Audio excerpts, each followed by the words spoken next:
নমস্কাৰ আপুনি চাই আছে লাইভ আৱাৰ মই জয়ন্ত মাধৱ গোস্বামী মহানগৰীত পথ দুৰ্ঘটনাত মৃত্যু এগৰাকী যুৱতীৰ পথৰ ডিভাইডাৰত খুন্দা তীব্ৰবেগী এল্টো বাহনৰ যুৱতীগৰাকীয়ে ভাড়া কৰি আনিছিল বাহনখন মৃত যুৱতীগৰাকী ফটাশিল আম্বাৰী 24 বছৰীয়া নিহা দাস আৰক্ষীয়ে আটক কৰিছে এল্টোখনৰ চালকক প্ৰত্যক্ষদৰ্শীৰ মতে বাহনখনত থকা দুজনে পলায়ন কৰে বাহনখনৰ চালকক ইতিমধ্যে আটক কৰা হৈছে পানবজাৰ দিশৰ পৰা আহি আছিল দুৰ্ঘটনাগ্ৰস্ত বাহনখনৰ পাছফালৰ আসনত বহিছিল যুৱতীগৰাকী গুৱাহাটী উচ্চ ন্যায়ালয়ৰ ওচৰত এই পথ দুৰ্ঘটনা সংঘটিত হয় ডিভাইডাৰত খুন্দা মাৰে তীব্ৰবেগী অল্টোখনে উল্লেখযোগ্য যে স্কুটি লৈ বন্ধুৰ সৈতে ফুৰিবলৈ বুলি ওলাই আহিছিল কিন্তু স্কুটিখন কৰবাত থৈ এই বাহনখনত উঠিছিল যুৱতীগৰাকী ৰাধা গোবিন্দ বৰুৱা মহাবিদ্যালয়ৰ ছাত্ৰী আছিল নিহা দাস এই সমগ্ৰ ঘটনা বৰ্তমানে ৰহস্যৰ আৱৰ্তত আন দুজন যুৱকৰ পৰিচয় এতিয়াও জানিব পৰা হোৱা নাই যি দুজন যুৱকে ঘটনা সংঘটিত হোৱাৰ পিছতে পলায়ন কৰিছে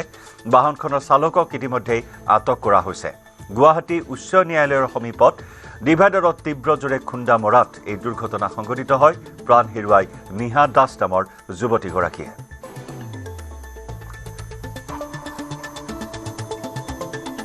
আমি যেটো আহি পাইছো মানে সব পানবাজাৰ দিকৰ পৰা এখন চাৰিচকীয়া বাহন আৰু পিছত এই ছোৱালীজনী বহি আছিলে তো গাড়ীখন হয়তো সিগনেলৰ কাৰণে না কি হ'ল তেওঁলোকে মানে তাতে ৰ'ব লগা হোৱাত হয়তো ৰাইট সাইডে ডিভাইডাৰত মানে ড্ৰাইভাৰৰ যেটো সাইড থাকে এটো লগাই দিলে কিন্তু মানে ড্ৰাইভাৰৰ যেটো সাইড ইয়াত লাগিছে ছোৱালীজনী পিছত বহি আছে কিন্তু এটা ঘটনাটো কেনেকৈ কি হ'ল এটো তদন্ত কালতহে কেজন আছিল তাত মানে আমি তো এজন পাইছো লগত তেওঁক থানাত লৈ যোৱা হৈছে আৰু এজন তাতে ওচৰৰ মানুহে কৈছে যিখিনি মানুহ তাতে স্পটত পাইছো আমি এজন পলাই যাব বুলি কৈছে কি নাম ছোৱালীজনী নিহা দাস বুলি এটা গম পাইছো এইটো এল্টো টাইপ গাড়ী হ'ব চাৰিচকীয়া বেলেগ গাড়ী খুন্দোৱা নাই নিজে এই যিটো মাজত ডিভাইডাৰ থাকে না ৰাইট চাইডে গাড়ীখন খুন্দি আহি তাতে ৰৈ আছে আৰু ছোৱালীজনী আমি স্পটতে এনেকৈ পাইছো আৰু চালকে হয় নে এতিয়া তেওঁ লগতে থকা হয় এজন পাইছো আৰু মানুহ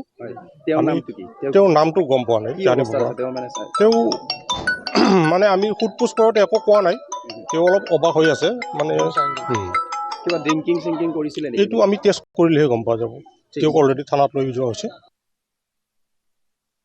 টিউশ্যনত ওলাই আহিছিল আহি মাকে ফোন কৰোঁতে ক'লে যে মই অলপ কিবা এটা খাই আহিম বুলি কৈ আৰু তাৰপিছত আৰু অহা নাই পিছত আমি গম পালোঁ এই থানাৰ পৰা এনেকুৱা ফোন কৰিলে তেতিয়া আমি ওলাই আহিলোঁ আৰু ইয়াতে আহি পুৰা শেষেই হ'ল তাইৰ লগততো মই কথাই পতা নাই আজি তাইতো কেইটামান বজাত আহিছিলে এইটো মইতো ৰাতিপুৱাই ওলাই যাওঁ মাকে গম পাব এইটো কথাটো তাৰমানে দিনত তাই টিউশ্যন থাকেতো টিউশ্যন থাকোঁতে আজি কিন্তু টিউশ্যন এডভান্স ওলাই গৈছে এডভান্স ওলাই আহিছে আৰু তাই মই সেইকাৰণে মাকক আহি 8:30 বজাত খুজোঁ এতিয়া টিউশ্যন পৰা নাহে নেকি কৈছে এই ফোন কৰিছোঁ কিবা এটা খাই আহিব টিউশ্যনৰ পৰা শেষ কৰি ঠিক আছে তেতিয়াহ'লে তাই স্কুটিখন লৈছিলে স্কুটিখন এতিয়া ক'ত থৈছে তাইতো এক্সিডেণ্ট হৈছে গাড়ীত হৈছে গতিকে এতিয়া কথা হ'ল কি এই মই লগৰ কোনোবা আছে নেকি চাব আহিছোঁ স্কুটিখন ক'ত ৰাখি থৈ আহিল মানে গাড়ীত মানে আগে পিছে লগৰ লগত যায় নেকি সেনেকুৱা যাই বুট কৰোঁ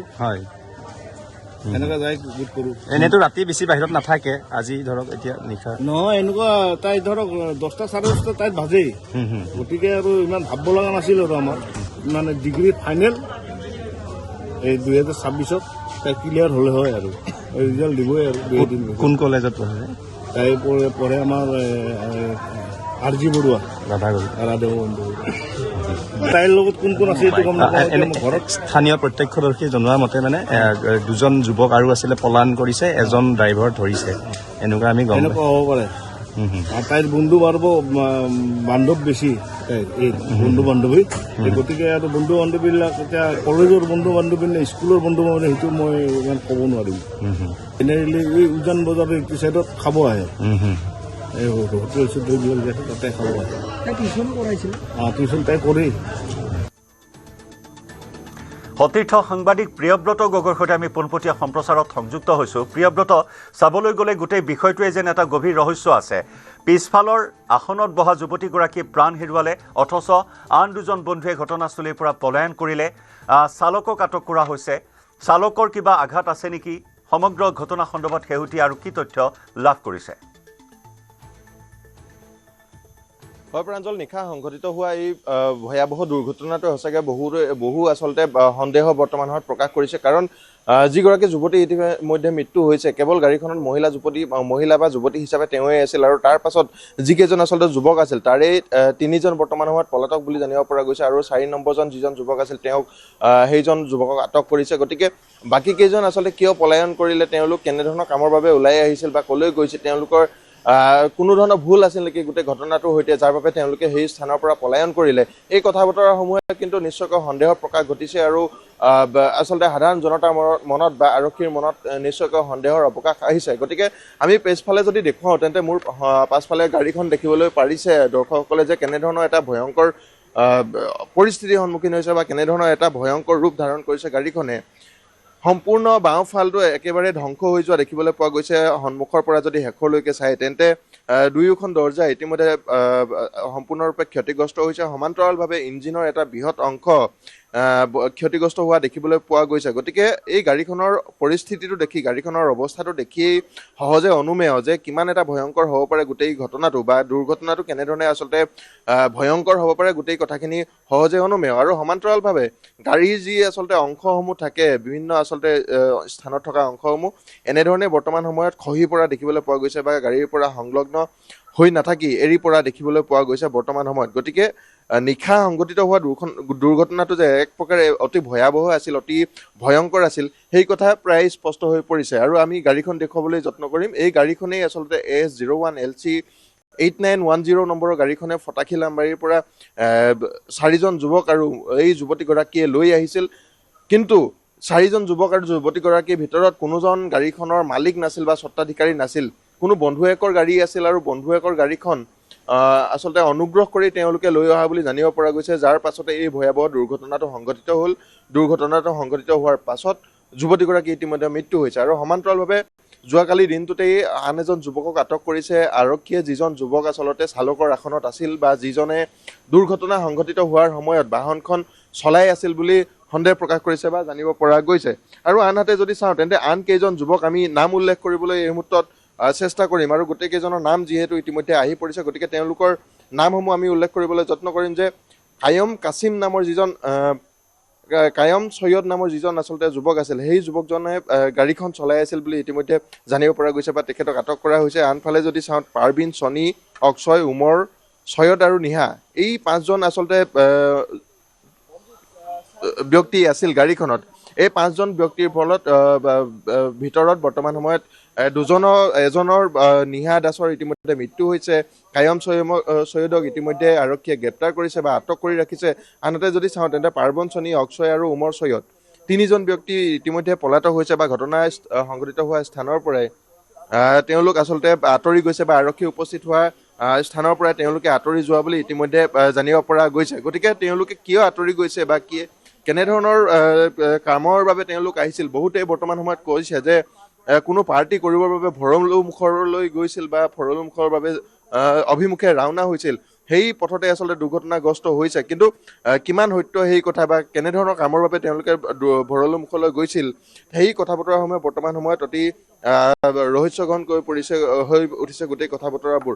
আৰু সমান্তৰালভাৱে যদি চাওঁ তেন্তে আৰক্ষী গৈ পোৱাৰ আগতেই আন 3জন যুৱক, যিকেইজনে আচলতে আমি নাম ইতিমধ্যে উল্লেখ কৰিছোঁ, অক্ষয়, উমৰ আৰু আনজন যুৱক, যিকেইজনে আচলতে ঘটনাস্থলীত উপস্থিত আছিল বা বাহনখনৰ ভিতৰত দুৰ্ঘটনা হোৱাৰ সময়ত উপস্থিত আছিল।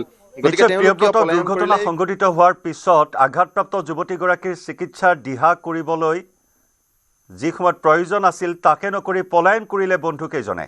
এই বিষয়টোৱে গভীৰ ৰহস্য বহন কৰিছে। হয় প্ৰাঞ্জল, যদি চাওঁ তেন্তে 5জন যিহেতু ব্যক্তিৰ লগতে আহিছিল, গতিকে 5জন ব্যক্তিৰ ভিতৰত যদি দুৰ্ঘটনাগ্ৰস্ত হৈছে তেন্তে দুৰ্ঘটনাগ্ৰস্ত হোৱাৰ পিছত আন কেইজনে দুৰ্ঘটনাগ্ৰস্ত হোৱাৰ বা যিজনে আচলতে অতিকৈ বেছিকৈ আঘাতপ্ৰাপ্ত হৈছে তেওঁক সহায় কৰাটো বা তেওঁক চিকিৎসালয়লৈ লৈ যোৱাটো এটা নৈতিক দায়িত্ব হ'ব লাগিছিল বা তেওঁলোকৰ নৈতিক কাম হ'ব লাগিছিল, কিন্তু তাৰ পৰিৱৰ্তে আমি দেখিবলৈ পালোঁ যে আন তিনিজনে আচলতে নিজৰ গোটেই ঘটনাৰ পৰা আঁতৰি থাকি বা ঘটনাৰ পৰা আওকাণ কৰি তেওঁলোকে আঁতৰি থাকিবলৈ চেষ্টা কৰিলে। আৰু আমি এখন দৰ্জা দেখুৱাইছোঁ, পাছৰ দৰ্জাখন দেখুৱাইছোঁ বাহনখনৰ, যিখন আচলতে বাহন দুৰ্ঘটনাগ্ৰস্ত হৈছিল সেই বাহনখনৰ পাছৰ দৰ্জাখন দেখুৱাইছোঁ। এই দৰ্জাখনৰ কাষতেই পাছৰ দৰ্জাৰ বাওঁফালে বহি আছিল সেই যুৱতীগৰাকী নিহা দাস, আৰু সেই আচলতে বাওঁফালটো যিহেতু বা পাছৰ অংশটো যিহেতু যথেষ্ট ক্ষতিগ্ৰস্ত হৈছে, বাহনখনৰ আটাইতকৈ অধিক ক্ষতিগ্ৰস্ত হৈছে, গতিকে এই আসনতে বহি থকা পাছৰ বাওঁফালে বহি থকা আসনত বহি থকা নিহা দাসৰ ইতিমধ্যে মৃত্যু হৈছে। আৰু গোটেই পৰিস্থিতিও দেখুৱাইছোঁ প্ৰাঞ্জল, এনেধৰণৰ এটা পৰিস্থিতি, এনেধৰণৰ এটা পৰিৱেশ বৰ্তমান সময়ত এনেধৰণৰ অৱস্থা হৈছে গাড়ীখনৰ। গতিকে অনুমান কৰিব পাৰিব হয়তো দৰ্শকসকলে যে কেনেধৰণে আচলতে দুৰ্ঘটনা এটা হ'লে এনেধৰণৰ এটা পৰিৱেশৰ সূচনা হ'ব বা বাহনখন ইমান ক্ষতিগ্ৰস্ত হ'ব। আনহাতে যদি চাওঁ আমি বৰ্তমান সময়তো গাড়ীৰ যিসমূহ আচলতে বিভিন্ন ধৰণৰ কুলেণ্ট থাকে বা অন্য ধৰণৰ পদাৰ্থসমূহ থাকে, এই পদাৰ্থসমূহ ওলাই পৰিছে, সম্পূৰ্ণৰূপে বিধ্বস্ত হৈ পৰিছে, সমান্তৰালভাৱে তেজৰ চেকুৰাও গাড়ী বিভিন্ন স্থানত বৰ্তমান সময়ত আছে। গতিকে অতি এটা ভয়ংকৰ ঘটনা যোৱা নিশা সংঘটিত হৈছে গুৱাহাটী মহানগৰীত পুনৰ এবাৰ। আৰু মুখ্য ন্যায়াধীশৰ, উচ্চ ন্যায়ালয়ৰ মুখ্য ন্যায়াধীশৰ ঘৰৰ সন্মুখতে এটা বৈদ্যুতিক খুঁটা আৰু ৰাস্তাৰ কাষৰ যি ৰেলিং থাকে বা পদপথৰ কাষত যি ৰেলিং থাকে, ৰেলিঙত সৈতে আচলতে সংলগ্ন হৈ গাড়ীখনৰ এনে এটা দুৰ্ঘটনা সংঘটিত হৈছে, যাৰ ফলত এগৰাকী মহিলা। সময়টো আকৌ এবাৰ আমি জানিব বিচাৰিম কিমান সময়ত নিশা সংঘটিত হ'ল। আপুনি উল্লেখ কৰিছে যে বন্ধুৰ বাহন, কিন্তু কমাৰ্চিয়েল নাম্বাৰ প্লেট থকা এখন বাহন, গতিকে আনহাতে যুৱতীগৰাকীৰ পিতৃয়ে উল্লেখ কৰিছে যে স্কুটি লৈ ওলাই আহিছিল। স্কুটিখনৰ সম্ভেদ কিবা লাভ কৰিব পৰা হৈছে নে নাই? হয় প্ৰাঞ্জল, ইতিমধ্যে জানিব পৰা অনুসৰি নিশা 11 বজাৰ পৰা 11:30 বজাৰ ভিতৰত গোটেই দুৰ্ঘটনাটো সংঘটিত হৈছিল। আৰু পিতৃয়ে যোৱাকালি দিনটোত নিশা দুৰ্ঘটনা সংঘটিত হোৱাৰ পিছত পিতৃয়ে যি ভাষ্য আগবঢ়াইছে, পিতৃয়ে যি ঘটনা আচলতে ভাষ্য আগবঢ়াইছে, সেই ভাষ্যৰ পৰা জানিব পৰা গৈছে যে যুৱতীগৰাকী বা নিহা দাস ঘৰৰ পৰা স্কুটি লৈ ওলাই আহিছিল আৰু টিউচনৰ বাবে ওলাই আহিছিল বুলি কৈছে। কিন্তু ৰহস্যজনকভাৱে তেওঁৰ স্কুটিৰ পৰা এইখন বাহনত উঠিল, বাহনৰ পৰা আচলতে ভৰলুমুখ দিশে অগ্ৰসৰ হ'ল, কিন্তু বাটতে এনে এটা দুৰ্ঘটনা সংঘটিত হ'ল। কিন্তু কথাটো হ'ল বৰ্তমান যে কেনেধৰণে আচলতে ক'ত আচলতে তেওঁলোকক লগ পালে, যুৱককেইজনক ক'ত লগ পালে। ইতিমধ্যে দেউতাকে এটা কথা উল্লেখ কৰিছে যে নিশা ঘৰলৈ যাওঁতে যুৱতীগৰাকী প্ৰায় দেৰি হৈছিল, গতিকে বিশেষ চিন্তাৰ কাৰণ নাছিল বা ঘৰখনত বিশেষ চিন্তা কৰা নাছিল। কিন্তু সদায় আচলতে এনেধৰণেই আচলতে তেওঁ ঘৰত ফাঁকি দি এনেধৰণৰ কাম কাজ কৰিছিল নেকি বা যুৱককেইজনৰ নিশ্চয়। বাকী যুৱককেইজনৰ পৰিচয় যিহেতু জানিব পৰা হৈছে, সেই যুৱককেইজনৰ পৰা হয়তো ঘটনাৰ প্ৰকৃত সত্য জানিব পৰা যাব, আৰক্ষীৰ সঠিক তদন্তত ৰহস্য ভেদ হ'ব। ধন্যবাদ জ্ঞাপন কৰিছোঁ আপোনাক প্ৰিয়ব্ৰত।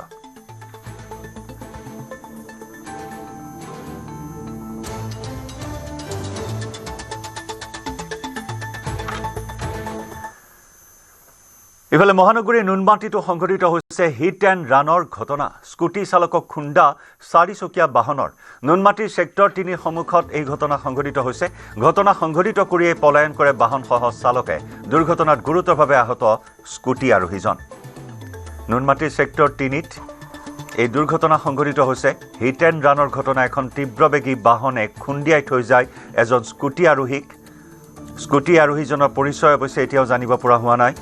গুৰুতৰভাৱে আঘাতপ্ৰাপ্ত স্কুটি আৰোহীজনক উন্নত চিকিৎসাৰ বাবে GMCHলৈ প্ৰেৰণ কৰা হয়। আৰু দুৰ্ঘটনা সংঘটিত কৰা বাহনখনৰ সন্ধানত বৰ্তমান অনুসন্ধান অব্যাহত ৰাখিছে আৰক্ষীয়ে।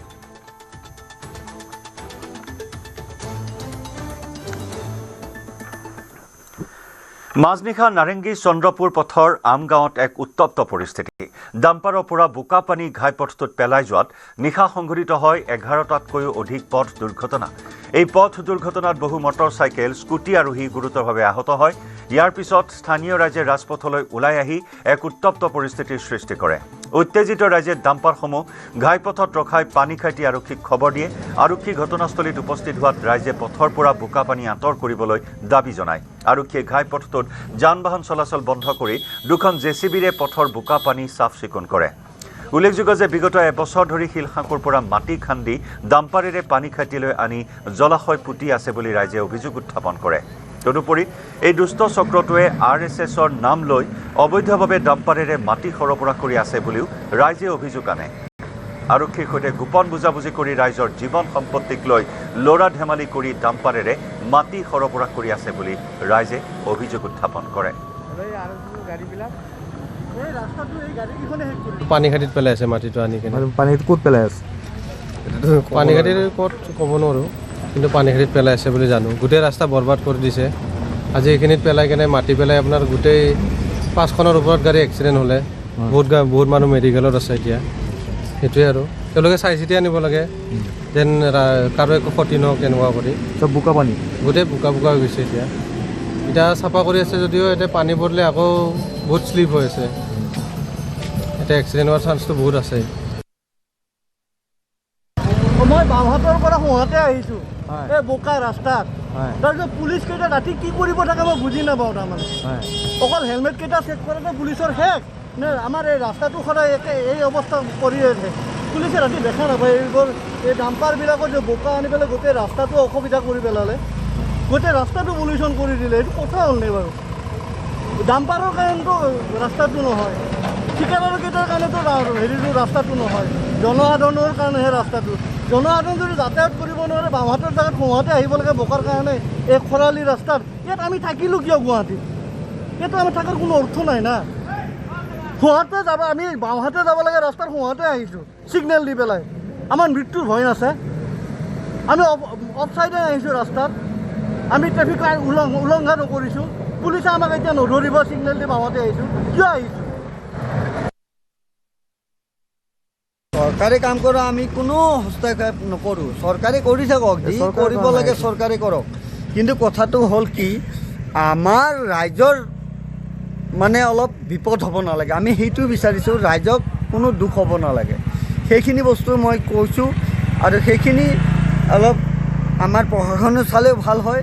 প্ৰশাসনে অলপ চাব লাগিব যে বস্তুখিনি কেনেকুৱা কি পদ্ধতিত কাম কৰি আছে।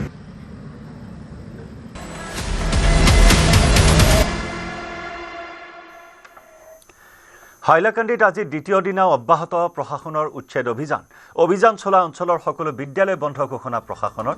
হাইলাকান্দি জিলাৰ ঘাৰমুৰা ইনাৰ লাইন সংৰক্ষিত বনাঞ্চলত দ্বিতীয় দিনাও বৃহৎ পৰিসৰৰ উচ্ছেদ অভিযান চলি আছে।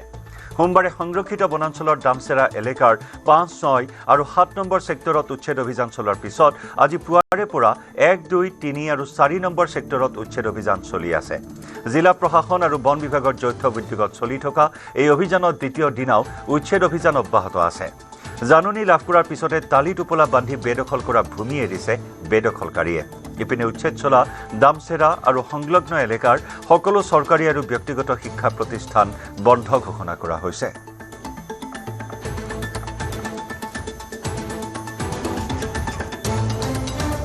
পাঁচশ 22 পৰিবাৰ যিটো ফৰেষ্ট ৰিজাৰ্ভ লেণ্ড কৈ আজি উচ্ছেদ পৰ্ব চলি আছে, সেইটোত আমাৰ ক'ব লগা একো নাই। হাইকোৰ্টত কেছ হৈছিলে, 10 দিন টাইম দিছিলে, সিহঁতে ডকুমেণ্ট জমা দিছে।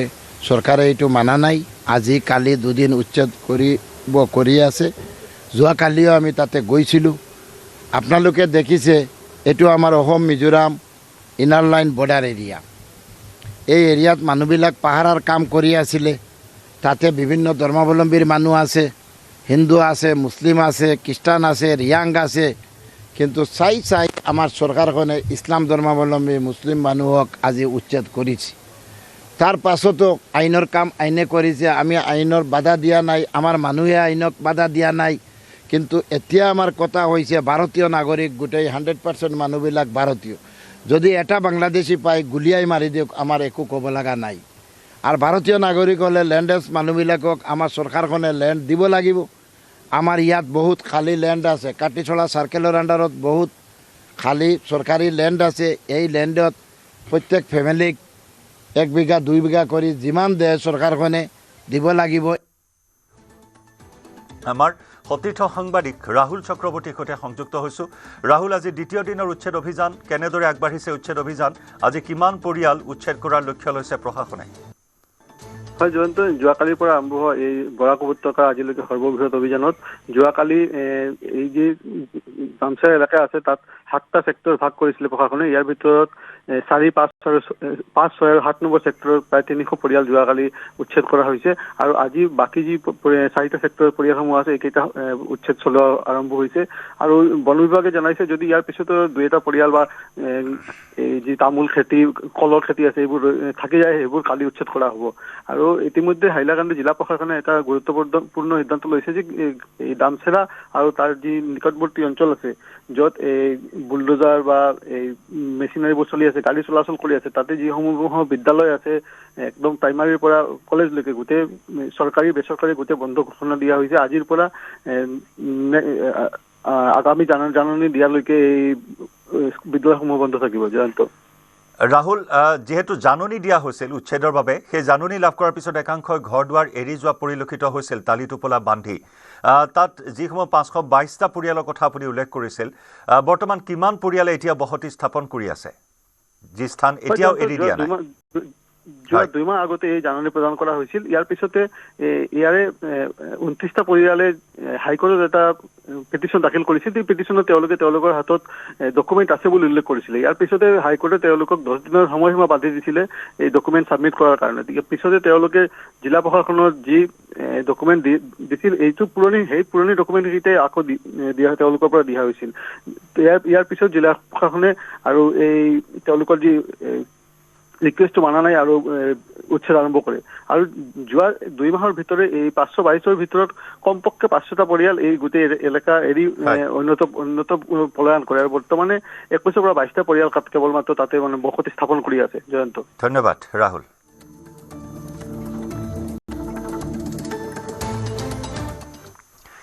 মহানগৰীৰ নয়নপুৰত ৰাইজৰ ৰোষত পৰিল চোৰ। চুৰি কৰিবলৈ আহি হাতে লোটে ধৰা পৰিল দুটাকৈ চোৰ। নিৰ্মীয়মান অট্টালিকাৰ সামগ্ৰী চুৰি কৰিবলৈ আহিছিল চোৰ দুটা। ৰাইজে ধৰি উত্তম মধ্যম সোধাই আৰক্ষীক গতাই দিয়ে। ইতিমধ্যে ঘটনাস্থলীত উপস্থিত হৈ আৰক্ষীক গ্ৰেপ্তাৰ কৰে 2টা চোৰক। এয়া নয়নপুৰত ৰাইজৰ ৰোষত পৰিল 2টা চোৰ। নিৰ্মীয়মান অট্টালিকাৰ সামগ্ৰী চুৰি কৰিবলৈ আহি ৰাইজৰ হাতে লোটে ধৰা পৰে চোৰ দুটা। এই ইণ্ডেকশ্যনটোৰ দাম 1000 টকা লয় বোলে। 20-30 টকাতে পাব। 1000 টকা লয় বোলে।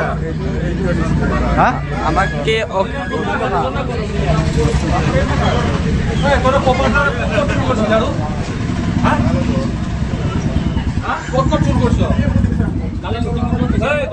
লক্ষ্মী মন্দিৰতো চুৰি হৈছে, 2টা মন্দিৰত।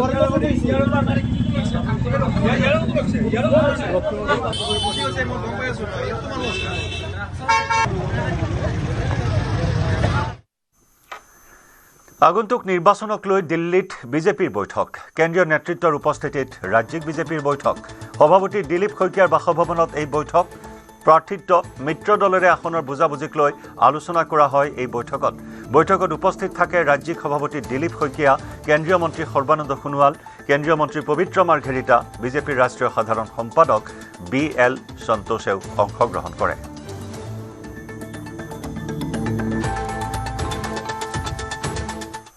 ইফালে অহা 7 ফেব্ৰুৱাৰীত অসমলৈ আহিব নিৰ্বাচন আয়োগ।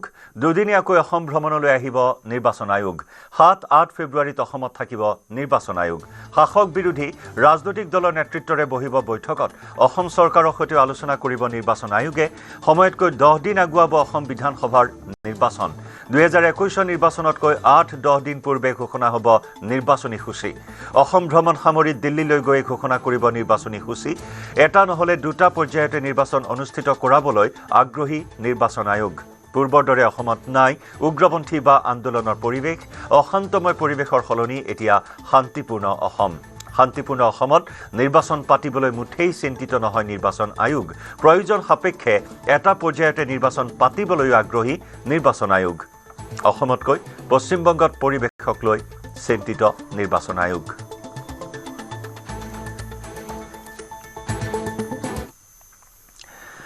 ন্যায়ালয়ৰ জুনিয়ৰ এডমিনিষ্ট্ৰেটিভৰ সহকাৰী পদৰ পৰীক্ষাত অসৎ উপায় অৱলম্বন কৰাৰ অভিযোগত 7 জনক গ্ৰেপ্তাৰ 1 ফেব্ৰুৱাৰীত বিশ্বনাথ মহাবিদ্যালয়ত খালী পদসমূহৰ বাবে অনুষ্ঠিত হৈছিল পৰীক্ষা কেন্দ্ৰত শামছুল হক আৰু শাহজাহান আলী নামৰ দুজন পৰীক্ষাৰ্থীয়ে মোবাইল ফোন ব্যৱহাৰ কৰি উত্তৰ লিখাৰ তথ্য ধৰা পেলাইছিল নিৰীক্ষকে প্ৰাৰ্থী দুজনক ব্লুটুথ ডিভাইচ যোগে পৰীক্ষা কেন্দ্ৰৰ বাহিৰৰ পৰা উত্তৰসমূহ যোগান ধৰিছিল আন যুৱকে সমস্ত ঘটনা পোহৰলৈ অহাৰ পাছত আৰক্ষীক অৱগত কৰে কৰ্তৃপক্ষই আৰক্ষীয়ে শামছুল শাহজাহান সহ ঘটনাত জড়িত থকা মুঠ 7 যুৱকক গ্ৰেপ্তাৰ কৰিছে পৰীক্ষা কেন্দ্ৰত যুৱক দুজনে কেনেদৰে মোবাইল ফোন নিবলৈ পালে এই প্ৰশ্ন উত্থাপন হৈছে এই ঘটনাৰ পাছত পৰীক্ষা পুনৰ অনুষ্ঠিত কৰিবলৈ দাবী জনাইছে আছুৱে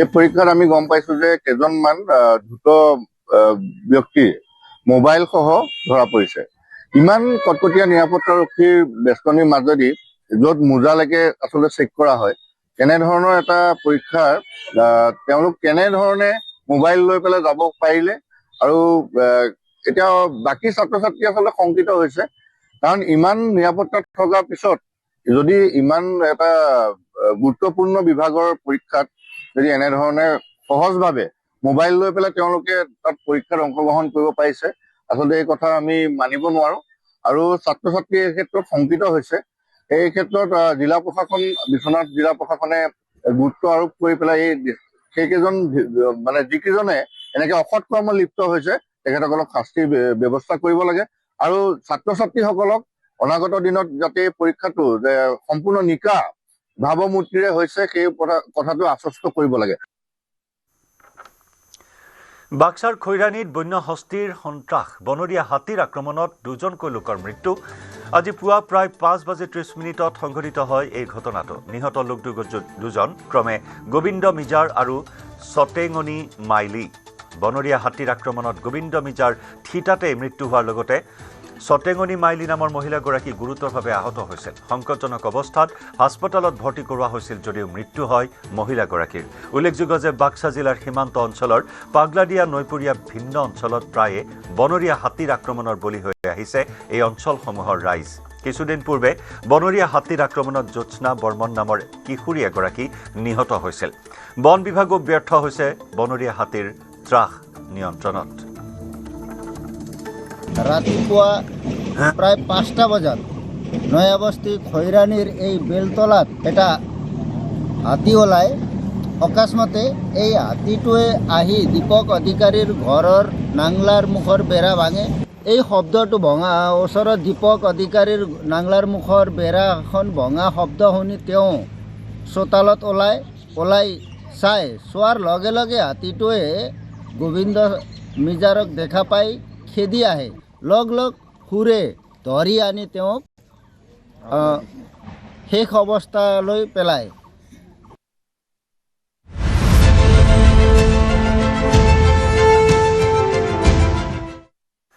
অৱশেষত ভাৰতৰ ওচৰত নতশিৰ হ'ল আমেৰিকা ইউৰোপীয় ইউনিয়নৰ সৈতে কৰ হ্ৰাসৰ চুক্তি স্বাক্ষৰ হোৱাৰ পিছতে ভাৰতত লগোৱা কৰ হ্ৰাস কৰিবলৈ বাধ্য হ'ল আমেৰিকা ভাৰতৰ ওপৰত আৰোপ কৰা শুল্ক 18% হ্ৰাস কৰিলে আমেৰিকাই প্ৰধানমন্ত্ৰী মোদীৰ সৈতে টেলিফোনিক বাৰ্তালাপৰ পাছতে 25%ৰ পৰা 18%লৈ হ্ৰাস কৰা হ'ল শুল্কৰ পৰিমাণ এই সিদ্ধান্ত গ্ৰহণ কৰে ডোনাল্ড ট্ৰাম্পে উল্লেখযোগ্য যে 27 জানুৱাৰীত নতুন দিল্লীৰ হায়দৰাবাদ হাউচত ইউৰোপীয়ান কমিছনৰ প্ৰেছিডেণ্ট উৰ্চুলা ভন ডেৰ লিয়েনৰ উপস্থিতিত স্বাক্ষৰ হৈছিল বাণিজ্য চুক্তি যি চুক্তিক মাদাৰ অৱ অল ডিলছ আখ্যা দিয়া হৈছিল এই ঐতিহাসিক চুক্তিত ভাৰত আৰু ইউৰোপীয়ান ইউনিয়নৰ মাজৰ লেনদেনৰ পৰিমাণ হ'ব বিশ্বৰ মুঠ জিডিপিৰ প্ৰায় 25%। বাণিজ্য চুক্তিৰ ফলত শুল্ক হ্ৰাস পাইছিল ইউৰোপলৈ ৰপ্তানি কৰা ভাৰতীয় সামগ্ৰীৰ ইয়াৰ ফলত বিশেষভাৱে লাভান্বিত হৈছিল ভাৰতৰ বস্ত্ৰ উদ্যোগৰ লগতে ইউৰোপীয়ান ইউনিয়নৰ সৈতে বাণিজ্য চুক্তিত লাভান্বিত হৈছিল ভাৰতৰ ৰাসায়নিক ৰত্ন গহনা বৈদ্যুতিক যন্ত্ৰপাতি আৰু চামৰা উদ্যোগ ইউৰোপীয়ান ইউনিয়ন আৰু ভাৰতৰ বাণিজ্য চুক্তিত আছিল মুঠ 24টা অধ্যায় 24টা অধ্যায়ত সন্নিৱিষ্ট আছিল পণ্য পৰিষেৱাৰ লগতে বিনিয়োগ আদি বিষয় গতিকে এনেকুৱা এটা বৃহৎ তথা ঐতিহাসিক চুক্তি সম্পন্ন হোৱাৰ পিছত এয়া নতশিৰ কৰিবলৈ বাধ্য হ'ল মাৰ্কিন ৰাষ্ট্ৰপতি ডোনাল্ড ট্ৰাম্প ইয়াৰ পূৰ্বেও ডাভোছত যোৱাৰ সময়ছোৱাতো ডোনাল্ড ট্ৰাম্পে মোদীক পৰম বন্ধু বুলি উল্লেখ কৰিছিল ভাৰতৰ সৈতে অতি শীঘ্ৰেই বাণিজ্য চুক্তি সম্পন্ন হ'ব বুলি এটা ইংগিত প্ৰদান কৰিছিল আৰু অৱশেষত 18% হ্ৰাস কৰিবলৈ বাধ্য হ'ল শুল্ক ৰাছিয়াৰ পৰা কম মূল্যত তেল ক্ৰয় কৰাৰ অভিযোগ উত্থাপন কৰি ভাৰতৰ ওপৰত অতিৰিক্ত শুল্ক আৰোপ কৰিছিল ভাৰতৰ বিৰুদ্ধে এক প্ৰকাৰ শুল্ক যুদ্ধ ঘোষণা কৰিছিল ট্ৰাম্পে কিন্তু অৱশেষত শিৰ নত কৰিবলৈ বাধ্য হ'ল ট্ৰাম্প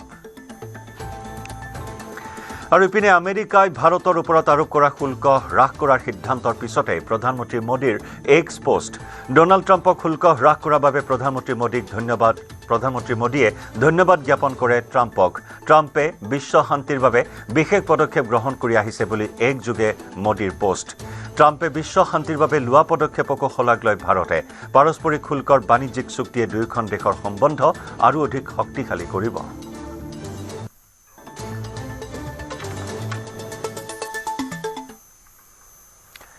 ভাৰতৰ অৰ্থনীতি বৰ্তমান দৃঢ় আৰু স্থিৰ বিশ্বৰ অৰ্থনীতিৰ অস্থিৰতাৰ পাছতো ভাৰতৰ অৰ্থনীতি দ্ৰুত গতিত আগবাঢ়িছে বিকশিত ভাৰত 2047 লক্ষ্যৰে প্ৰস্তুত কৰা হৈছে এইবাৰৰ বাজেট বিশ্ব অৰ্থনীতিত ভৱিষ্যতে কি হ'ব পাৰে এই কথা অনুধাৱন কৰি প্ৰস্তুত কৰা হৈছে বাজেট ভাৰতৰ কেৱল অৰ্থনীতিয়ে নহয় ৰাজনীতিও স্থিৰ যাৰ বাবে দ্ৰুত গতিত আগবাঢ়ি যোৱাত সহায় হৈছে ভাৰত নেটৱৰ্ক 18ৰ group editor in chief Rahul যোশীৰ সৈতে হোৱা সাক্ষাৎকাৰত এই মন্তব্য কৰে বিত্তমন্ত্ৰী নিৰ্মলা সীতাৰমণে Indian economy's fundamentals are absolutely strong. It is the global uncertainties, which of course always every government has faced global uncertainties of different order, different level. But now the extent to which global uncertainties are bearing on countries and impacting decision making is of an order that we have never seen before. So certainly we had to keep that uncertainty in mind and plan for what is going to happen this year and what is going to commence in the next 5 years from this year.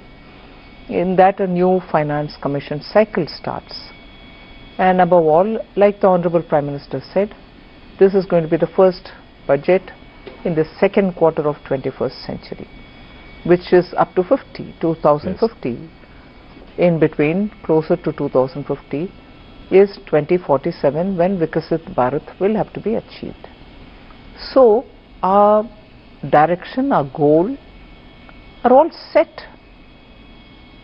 So, it was for us to, keeping in mind the global uncertainties, plan for 1 for this year, 2 for the entire finance commission cycle, and 3 leading up to Vikasit Bharat, how do we want to take them?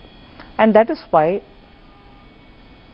slightly differently from every other budget, this time a lot more was said through Part B, right, which actually is unusual because it's not just the tax proposals taking us towards 2047.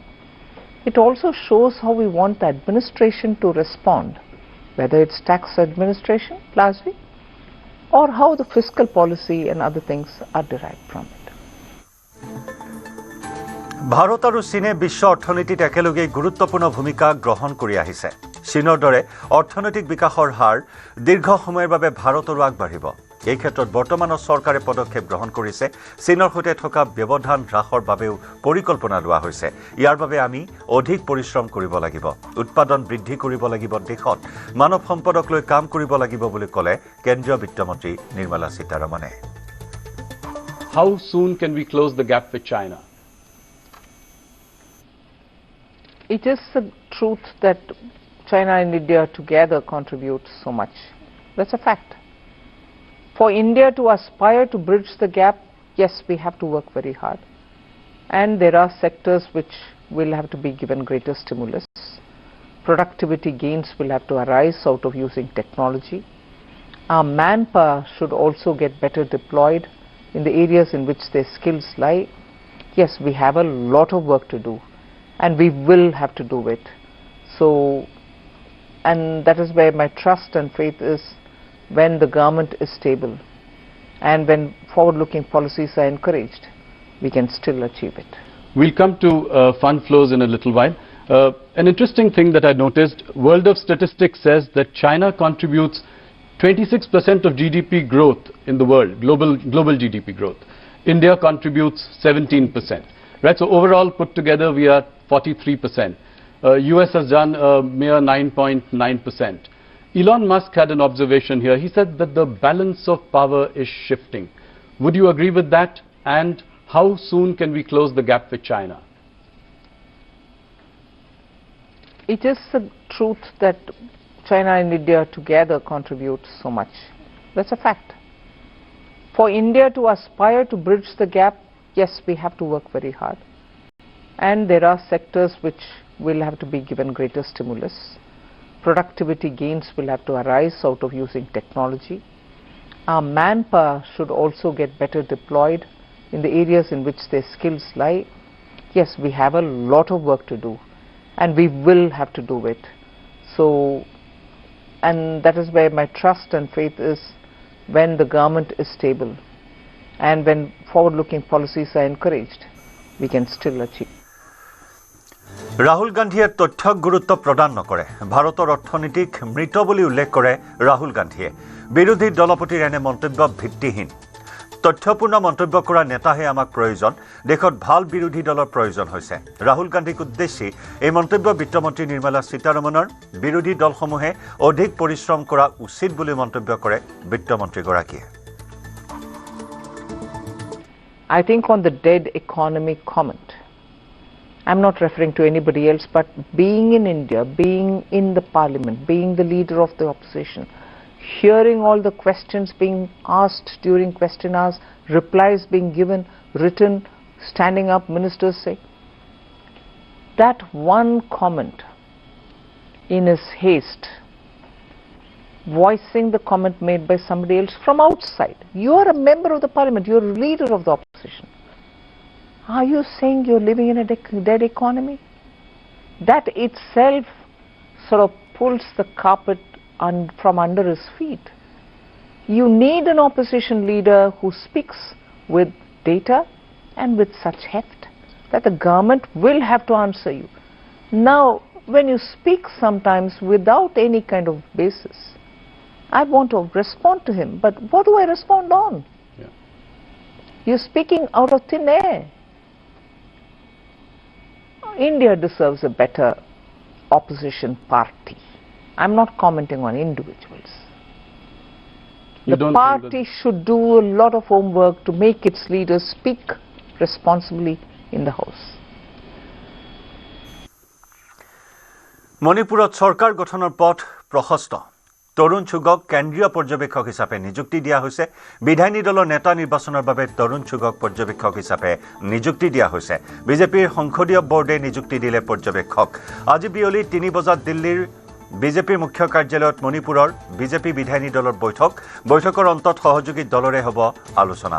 উল্লেখযোগ্য যে মণিপুৰত বলবৎ হৈ আছে ৰাষ্ট্ৰপতি শাসন। 13 ফেব্ৰুৱাৰীত ম্যাদ উকলিব ৰাষ্ট্ৰপতি শাসনৰ। আজি বিয়লি গুৰুত্বপূৰ্ণ বৈঠক অনুষ্ঠিত হ'ব।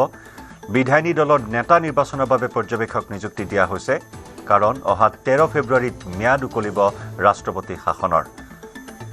আজি বিয়লি 3 বজাত দিল্লীৰ বিজেপি মুখ্য কাৰ্যালয়ত মণিপুৰৰ বিজেপি বিধায়িনী দলৰ এই বৈঠকত বিশেষ সিদ্ধান্ত গ্ৰহণ কৰাৰ সম্ভাৱনা।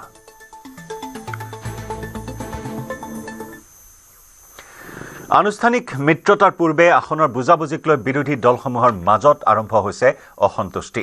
আসনৰ ক্ষেত্ৰত কংগ্ৰেছক ত্যাগ কৰিবলৈ আহ্বান জনালে লুৰিণজ্যোতি গগৈয়ে। ইফালে আসনক লৈ যুঁজ বাগৰ চলি থাকিব বুলি সকীয়ালে অখিল গগৈয়ে।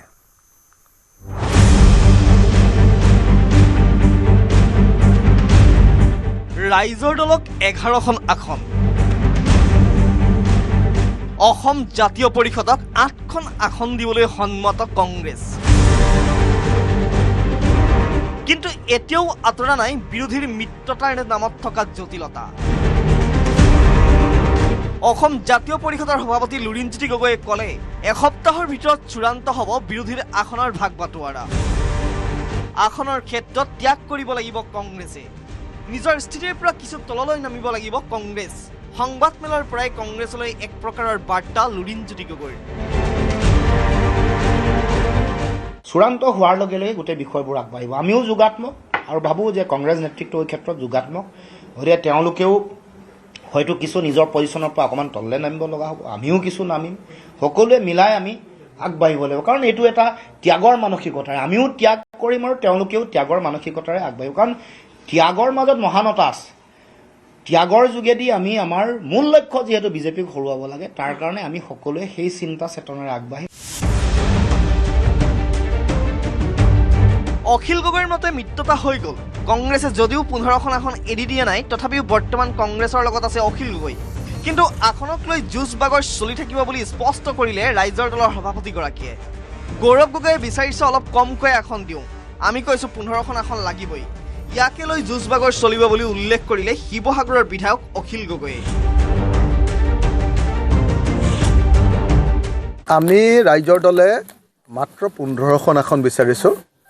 এতিয়ালৈকে তেওঁলোকে 15খন আসন এৰি দিয়া নাই। গৌৰৱ গগৈও ক'লে, ময়ো ক'লোঁ যে তাৰপাছত আমাৰ যুঁজ বাগৰখিনি চলি থাকিব চিটৰ কাৰণে, আমিও লাগি থাকিম, সিও লাগি থাকিব, গৌৰৱো লাগি থাকিব, অখিল গগৈও লাগি থাকিব। গৌৰৱে বিচাৰিছে যে অলপ কমতে ৰাখি দিওঁ, মই বিচাৰিছোঁ যে নাই আমাৰ 15টা নহ'লে নহ'ব। এইটো আমাৰ ককাই ভাইৰ মাজত এতিয়া প্ৰতিদ্বন্দ্বিতা চলি আছে। সংখ্যালঘু প্ৰধান সমষ্টি লাগিবই অখিল গগৈ। 7টা সংখ্যালঘু প্ৰধান সমষ্টি কংগ্ৰেছৰ পৰা দাবী কৰিছে ৰাইজৰ দলে। 7টা নাপালে 5খন পালেও আপত্তি নাথাকে হেনো অখিল গগৈৰ। কিন্তু সংখ্যালঘু প্ৰধান সমষ্টিৰ প্ৰতি থকা মুখ এৰিব পৰা নাই অখিল গগৈয়ে। 5খন বিচাৰিছোঁ, 7খন বিচাৰিছোঁ, তাৰপিছত 5খন পালে হৈ যাব আৰু। যিহেতু অসমৰ সকলো জাতি জনগোষ্ঠীৰ মানুহে আমি মিলা প্ৰীতিৰে থাকোঁ, হিন্দু মুছলমান বুলি আমি কাজিয়া নকৰোঁ ইয়াত। এনেদৰেই চলি আছে বিৰোধীৰ আসন বুজাবুজি। আকৌ এসপ্তাহ সময় ল'লে লুৰিণজ্যোতি গগৈয়ে। অখিল গগৈয়ে ধেমালিৰ চলেৰে যুঁজ বাগৰ কৰাৰ কথা ক'লেও এই যুঁজ বাগৰে কি ৰূপ লয় সেয়া সময়েহে ক'ব। আনুষ্ঠানিক ঘোষণা নোহোৱালৈকে বিৰোধীৰ মিত্ৰতাক লৈ অনিশ্চয়তাৰ কলীয়া ডাৱৰ আঁতৰি যে নাযায় সেয়া নিশ্চিত। শিৱসাগৰৰ পৰা প্ৰদীপ গগৈ আৰু হীৰক মালাকাৰৰ report, news 18 Assam north east.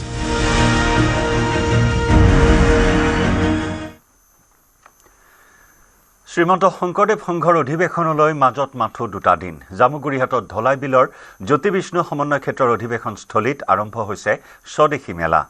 Assam ক্ষুদ্ৰ উদ্যোগ কেন্দ্ৰৰ উদ্যোগত আৰু শোণিতপুৰ জিলা ক্ষুদ্ৰ উদ্যোগ বাণিজ্যিক কেন্দ্ৰৰ সহযোগত অনুষ্ঠিত হৈছে এই স্বদেশী মেলা। এই স্বদেশী মেলাৰ শুভাৰম্ভণি কৰে বিধায়ক পদ্ম হাজৰিকাই। মেলাত অংশগ্ৰহণ কৰা ক্ষুদ্ৰ উদ্যোগীসকলে তেওঁলোকৰ উৎপাদিত সামগ্ৰীসমূহৰ বিক্ৰীৰ লগতে প্ৰচাৰ আৰু প্ৰসাৰৰ ক্ষেত্ৰত যথেষ্ট সহায়ক হ'ব বুলি মন্তব্য কৰে বিধায়ক পদ্ম হাজৰিকাই। অধিৱেশন আৰম্ভ হ'বলৈ 2টা দিন বাকী আছে যদিও সপ্তাহজোৰা কাৰ্যসূচীৰে জ্যোতি বিষ্ণু সমন্বয় ক্ষেত্ৰত চলিছে স্বদেশী মেলা। 95 সংখ্যক শ্ৰীমন্ত শংকৰদেৱ সংঘৰ অধিৱেশনৰ এইটো প্ৰথম উন্মোচন আচলতে স্বদেশী মেলা। আমাৰ অসম ক্ষুদ্ৰ উদ্যোগ বাণিজ্যিক কেন্দ্ৰৰ উদ্যোগত আৰু শোণিতপুৰ জিলা উদ্যোগ আৰু বাণিজ্যিক বিভাগৰ সহযোগত এই স্বদেশী মেলা 195টা ষ্টলৰে ইয়াত শুভাৰম্ভ হৈছে। শুকুৰবাৰৰ পৰা অনুষ্ঠিত হ'ব শ্ৰীমন্ত শংকৰদেৱ সংঘৰ 95 সংখ্যক বাৰ্ষিক অধিৱেশন। ভকত বৈষ্ণৱক আদৰিবলৈ সাজু হৈছে শংকৰদেৱ সংঘৰ তেজপুৰ জিলা শাখাৰ আই বাপসকল। হৰিনামৰ ধ্বনিৰে মুখৰিত জামুগুৰিহাটৰ ধলাই বিলৰ জ্যোতি বিষ্ণু সমন্বয় ক্ষেত্ৰ। অধিৱেশনৰ লগত সংগতি ৰাখি জ্যোতি বিষ্ণু সমন্বয় ক্ষেত্ৰত সজাই পৰাই তোলা হৈছে এখন আটকধুনীয়া গ্ৰন্থমেলা আৰু প্ৰদৰ্শনী। এই গ্ৰন্থমেলা আৰু প্ৰদৰ্শনীত থাকিব 1000 বিপণী।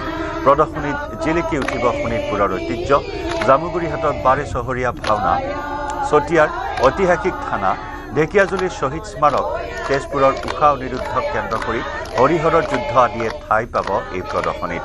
গ্ৰন্থমেলা আৰু প্ৰদৰ্শনী সৰ্বাংগ সুন্দৰভাৱে সজাই পৰাই তোলাৰ বাবে উঠি পৰি লাগিছে গ্ৰন্থমেলা আৰু প্ৰদৰ্শনী উপসমিতি।